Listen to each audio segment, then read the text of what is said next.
Welcome back to Ethan Outer Chill. This is Mr. Green. I wanted to kind of do a real quick walkthrough of the paint and do I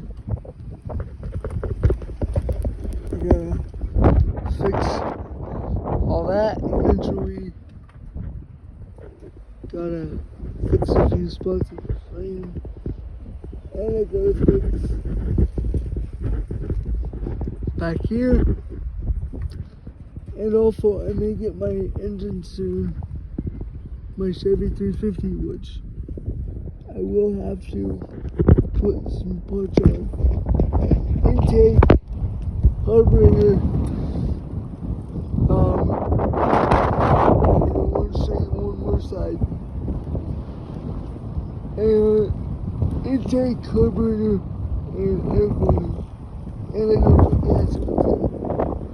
But this whole side of the frame over here